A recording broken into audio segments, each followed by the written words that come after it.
जी हाँ, राहु और मंगल का खड़ाष्टक योग चल रहा है और ये राहु के राशि परिवर्तन से ये योग उत्पन्न हुआ है। राहु जहां दैत्यों के सेनापति हैं, वहीं मंगल देवताओं के सेनापति हैं।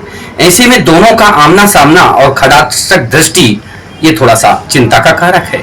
ऐसे में अन्य ग्रह योग देखा जाए तो गुरु इस समय पर अतिचारी चल रहे हैं, शीघ्रगामी चल रहे हैं, अर्थात अपनी जो गति है उससे भी तेज गति से भी चल रहे हैं। 4 गुना तेज गति से अतिचारी गुरु विचरण कर रहे हैं। ऐसे में अन्य ग्रह स्थितियों पर भी देखा जाए तो मौसम पर प्रतिकूल प्रभाव पड़ सकता है।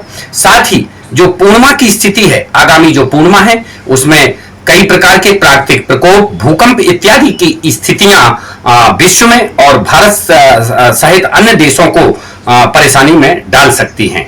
साथ ही एक बार और जून के अंतिम सप्ताह में 24 तारीख के आसपास एक दिन के लिए चतुर्ग्रही योग और बन रहा है।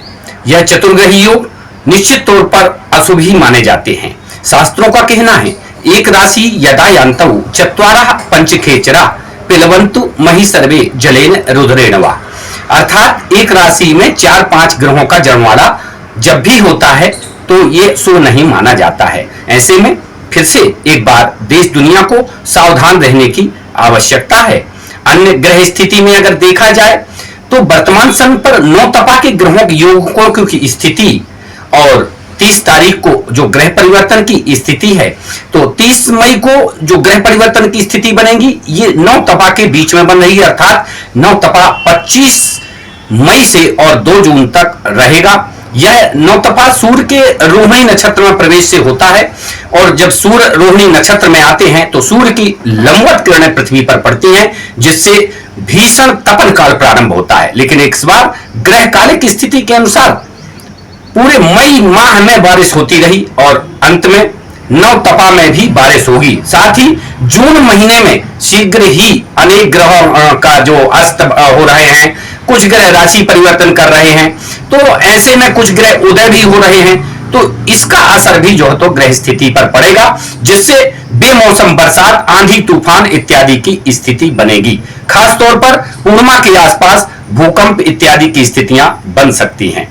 हम ज्योतिष मठ संस्थान से पंडित विनोद गौतम आगामी शोध प्रस्तुत करने की स्थिति में समय समय पर उपस्थित होंगे।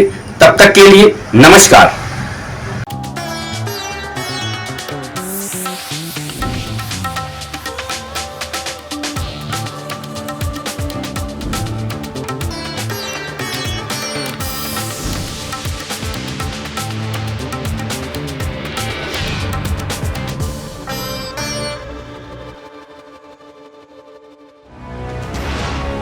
ये है इंडिया फर्स्ट कम्युनिकेशन और आप देख रहे हैं पब्लिक फर्स्ट, सर्वदा भारतीय।